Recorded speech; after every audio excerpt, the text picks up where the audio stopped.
వారి సభ్యులు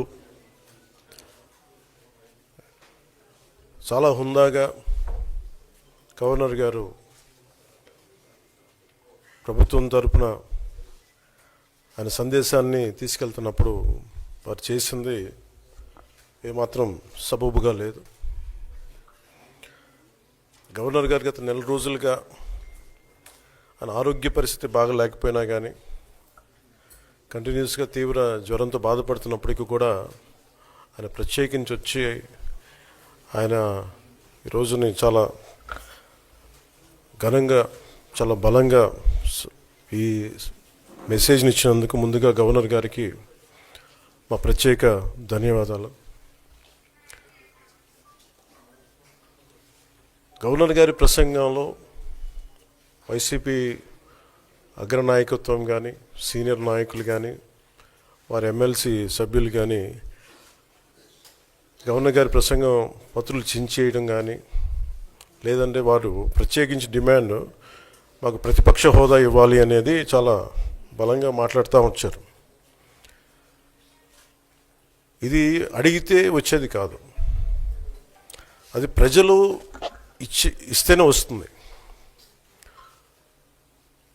బేసిక్గా ఒకటి హయ్యెస్ట్ మెజారిటీ ఎవరికి ఉంది వాళ్ళు ప్రభుత్వం ఫామ్ చేస్తారు, వాళ్ళకంటే నెక్స్ట్ స్టేజ్ ఎవరికి ఉంటే వాళ్ళకి ప్రతిపక్ష హోదా ఇస్తారు.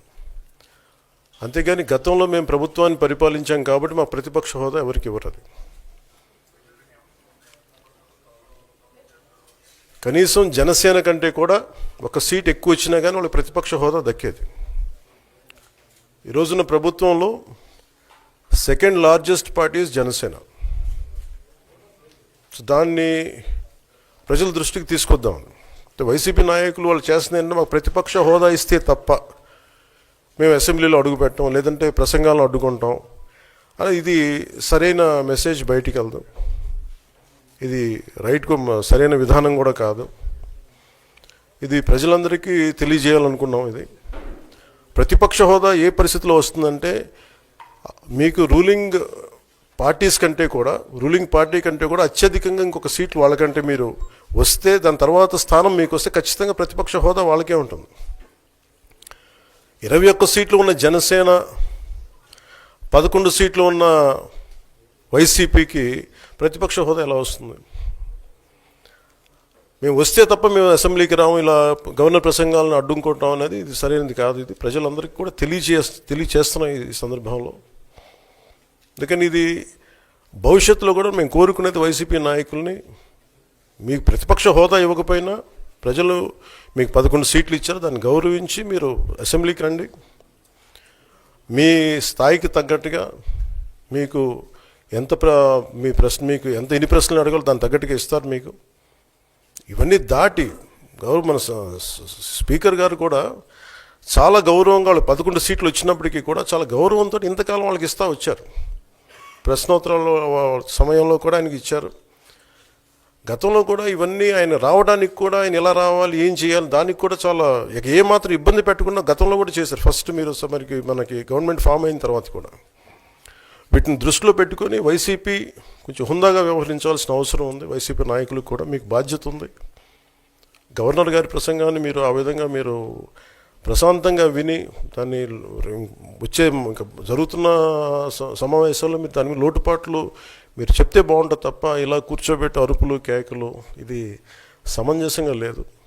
అంటే అర్ధాంతరంగా ప్రతిదానికి అసెంబ్లీలోకి రాగానే గొడవ పెట్టుకోవాలి, దేన్నైనా విభేదించాలనేది ఇది చాలా లో లెవెల్ ఆలోచన విధానం, లో లెవెల్ స్ట్రాటజీ. అది ప్లీజ్ మీరు అప్గ్రేడ్ అవ్వండి, మీరు అప్లిఫ్ట్ చేసుకొని మీరు కూర్చోబెట్టి డెమోక్రటిక్ ప్రాసెస్ని గౌరవం ఇవ్వండి.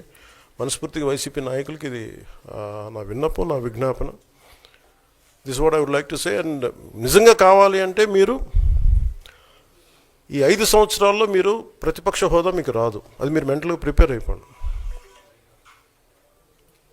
11 సీట్లతోటి మీకు ప్రతిపక్ష హోదా ఇవ్వబడదు, రాదు. ఎందుకంటే ఇట్ ఈస్ చంద్రబాబు గారు, గౌరవ ముఖ్యమంత్రి చంద్రబాబు గారు డిసైడ్ చేసేది కాదు, జనసేన డిసైడ్ చేసేది కాదు. దానికి రూల్స్ ఉన్నాయి, దానికి రెగ్యులేషన్స్ ఉన్నాయి, నామ్స్ ఉన్నాయి. ఉదాహరణకి నేనే ప్రభుత్వం మన కేంద్ర ప్రభుత్వం ఫార్మేషన్కి మేము వెళ్ళినప్పుడు పార్లమెంటరీ లీడర్ని మనం కూర్చున్నప్పుడు ఎన్డీఏ పక్ష నాయకుడు ఎన్నుకోవాలనుకున్నప్పుడు నేను నాయకుల స్థాయిలో నేను కూర్చున్నాను.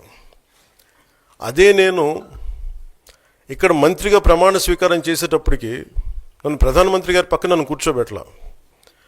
నేను డిప్యూటీ సీఎం అయినప్పటికీ కూడా అది మంత్రి హోదానే కాబట్టి తిరిగి నన్ను మంత్రులందరూ పక్కనే కూర్చోబెట్టారు తప్ప ప్రత్యేకంగా నన్ను అక్కడ కూర్చోబెట్టలేదు. ఇదే very specific rules and regulations నడుస్తాయి.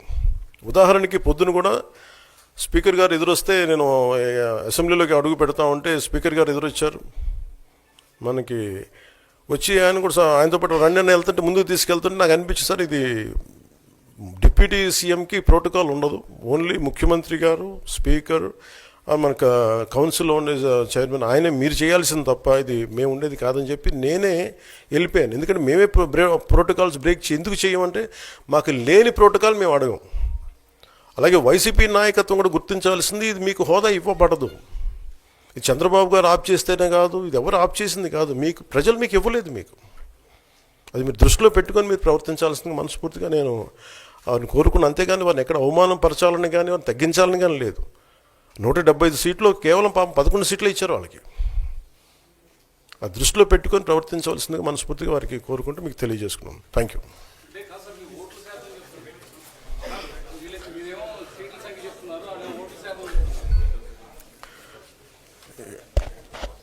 ఫస్ట్ అప్పుడు ఏం చేయాలంటే సార్, అప్పుడు జర్మనీకి వెళ్ళిపోవాలండి. ఇప్పుడు జర్మనీలో ఏంటంటేనండి, నేను జర్మనీ రిజల్ట్స్ కూడా ఏదో వచ్చినాయి చూస్తా ఉన్నాను ఎలక్షన్స్లో. 25% వచ్చిన హైయెస్ట్ పర్సంటేజ్ ఆఫ్ వచ్చిన ఓటుకి ఇన్ని ఎంపీస్, ఇంత అసెంబ్లీ స్థానాలు ఉంటాయి వాళ్ళకి. 5% మించి తక్కువ వస్తే 5% ఓట్లు మిగతా వాళ్ళు పంచుకుంటారు. మనకు అలాంటి బెనిఫిట్ మనకు లేదు కాబట్టి మన రాజ్యాంగంలో లేదు. వాళ్ళు మంకు పట్టు పడితే they are free to go to Germany. Thank you.